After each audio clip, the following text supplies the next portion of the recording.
Welcome back, everyone.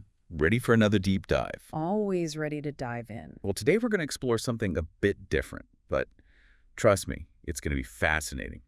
We're taking a look at some source material about color choices, believe it or not. Color choices. Okay, I'm intrigued. Yeah. Specifically, how one artist uses colored markers to bring two cats and a ball to life. Sounds simple enough. But, as we dug deeper, we realized there are some seriously insightful takeaways here. I bet. Like what? Well, it turns out even subtle variations in color can create depth and warmth. Oh, I see where you're going with this. Right. And this isn't just about art either. These insights apply to anyone who wants to understand how color impacts an audience. Absolutely. Whether it's a painting, a website, or even a presentation, color plays a huge role. So let's start with the artist process. They don't just jump right in. They actually use a swatch and test out shades on a separate piece of paper. A methodical approach. Yeah, they're really taking the time to understand each color before making a final decision. That's a great point. It reminds me of how a chef tastes their ingredients as they cook. It's all about understanding each element before combining them. Such a good analogy. And this kind of careful consideration translates to so many other fields, too. Oh, totally. Think about design, data visualization, even music composition. It's all about understanding your palette and making intentional choices. Okay, so let's talk about those cats. The artist used two different shades of pink for the larger cat, a pastel pink and a slightly warmer coral pink.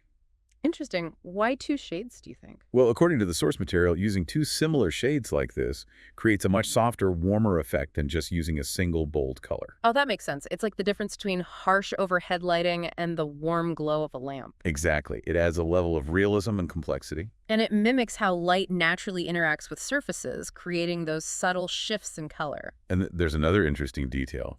The artist's pastel pink marker was running out of ink, so they had to layer the coral pink on top to maintain that consistent tone. Wow, that's resourceful. It just goes to show sometimes limitations can actually spark creativity. Right. Constraints breed creativity. It's a classic. And it also highlights how layering can add so much depth and richness, kind of like layering instruments in a musical composition or textures in a painting. Absolutely. It's all about those layers.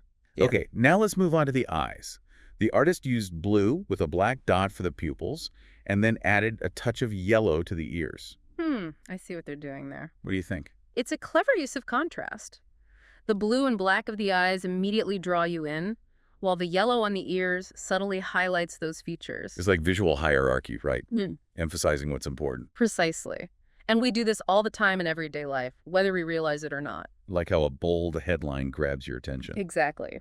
Or how a brightly colored sign helps you find your way. Okay, now on to the smaller cat.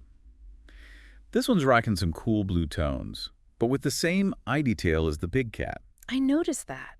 That repetition is a great way to create visual consistency and connection. So it's not just a coincidence. Not at all. By repeating that element, the artist is linking the two cats together. Like a family resemblance. Exactly. And this technique can be applied to so many things like branding and storytelling. It's all about creating a sense of unity and recognition. Think about how logos use repetition to make them memorable. That's so true. All right, next up we've got the ball yellow and pink stripes shaded with a darker blue. And look at how those colors connect back to the cats. The yellow echoes the ear highlights, and the pink and blue tie into their fur. Wow, you're right. It's like the artist is weaving a visual tapestry. Exactly. And that's something to keep in mind, whether you're creating an illustration, a website, or even planning an outfit. Think about the whole picture, the big picture. How do the colors work together? Right. You want to tell a cohesive visual story where each element complements the others. And to finish things off, the artist added some red accents for the whiskers and some ear shading. The finishing touches. And what a difference they make. Those small pops of red add visual interest and keep the image from feeling flat. So it's like adding a dash of spice to a dish or like a surprise chord change in a song. Exactly. It's those little unexpected elements that make things exciting. It's amazing how much we can learn from something as seemingly simple as coloring. Isn't it? And here's something to think about. Start paying attention to the colors around you, in ads, movies, even nature, and consider how they impact your feelings and perceptions. It's like a whole new way of seeing the world. It is. Color is a powerful language, and the more we understand it, the better we can use it to communicate and connect. Color is everywhere. Now that you mention it, I'm going to be looking at everything a little differently. Well, that's about all the time we have for today. Until next time. See you then. Bye! Bye!